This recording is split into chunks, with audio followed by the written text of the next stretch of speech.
আসসালামু আলাইকুম। আজকের আমাদের লেসনটা হবে ওয়াটারমেলন বা তরমুজ নিয়ে। আমরা যে চিন্তাটা করি বা এই তরমুজকে কিভাবে ব্যাখ্যা করতে পারি, স্পোকেন ইংলিশের জন্য এটা খুবই গুরুত্বপূর্ণ একটা পার্ট। সো আমরা এটা স্টার্ট করছি। আমরা প্রথমেই থিঙ্ক করি যে কি তরমুজ বেশ মিষ্টি এবং রসালো।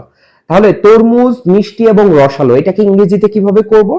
ওয়াটারমেলন ইজ সুইট, মানে ওয়াটারমেলন হয় মিষ্টি, মানে তরমুজ হয় মিষ্টি, অ্যান্ড জুসি, জুসি মানে কি রসালো। তাহলে কি বলবো? Watermelon is sweet and juicy, তার মানে তরমুজ মিষ্টি এবং রসালো। তাহলে কিন্তু এটার ব্যাখ্যা একটা সেন্টেন্সে হয়ে গেল কি, watermelon is sweet and juicy, তরমুজ মিষ্টি এবং রসালো।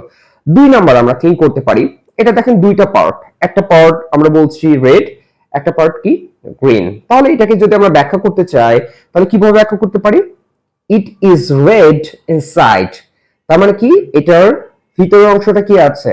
লাল আছে, তার মানে এর মধ্যকার অংশ লাল। It is red inside, inside মানে কি কোনো কিছুর মধ্য বোঝায়। And green outside, and green outside, এবং বাইরের অংশ কি সবুজ। তাহলে আরেকটা সেন্টেন্স হলো কি, যে এটার ভিতরের অংশ লাল এবং বাইরের অংশ সবুজ। তাহলে কি বলবো?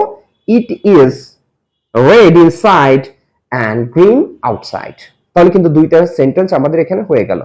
3 নম্বর আমরা থিঙ্ক করতে পারি, জনগণ বা মানুষ এটা খেতে পছন্দ করে কি গ্রীষ্মকালে। তাহলে গ্রীষ্মকালের ইংলিশটা হচ্ছে সামার, আর খেতে পছন্দ করা তাহলে কি হবে? লাভ টু ইট। তাহলে আমরা পিপল বলতে পারি, মানে জনগণ হিসেবে পিপল লাভ টু ইট, খেতে পছন্দ করে ওয়াটারমেলন, তরমুজ, ইন সামার। তার মানে জনগণ বা মানুষ তরমুজ গ্রীষ্মকালে খেতে পছন্দ করে। তাহলে মানুষ গ্রীষ্মকালে তরমুজ খেতে পছন্দ করে, কি হবে? People love to it watermelon in summer, গ্রীষ্মকালে খেতে পছন্দ করে। তাহলে 3 নম্বর সেন্টেন্স কিন্তু হয়ে গেল। এখন আমরা এটাকে আরো একভাবে ব্যাখ্যা করতে পারি। দেখেন এর ভিতরে কি আছে? ছোট ছোট কালো কালো বীজ আছে। তাহলে এটাকে কিভাবে ব্যাখ্যা করতে পারি?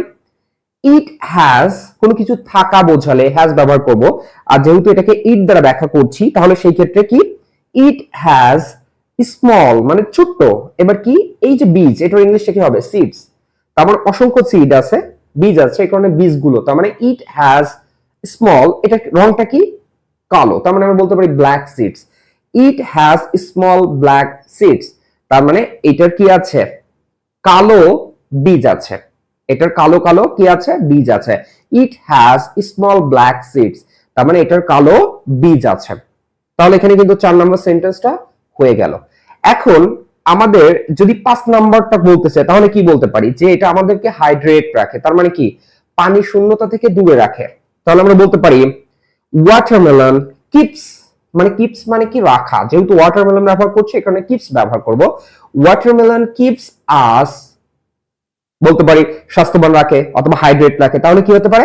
Watermelon keeps us healthy and hydrate, watermelon keeps us healthy and hydrate, তার মানে তরমুজ আমাদের সুস্বাস্থ্য বজায় রাখে এবং হাইড্রেট রাখে, পানি শূন্যতা রোধে কাজ করে। তাহলে খুব সহজেই কিন্তু এই ওয়াটারমেলন দিয়ে আমরা খুব সহজেই 5টা সেন্টেন্স মেক করতে পারলাম এবং ওয়াটারমেলনকে ব্যাখ্যা করতে পারলাম। আপনার হাতের কাছে যেটা আছে, যা আছে সেটা নিয়েই স্পোকেন ইংলিশ চেষ্টা করবেন, অবশ্যই আপনিও পারবেন। ধন্যবাদ সবাইকে।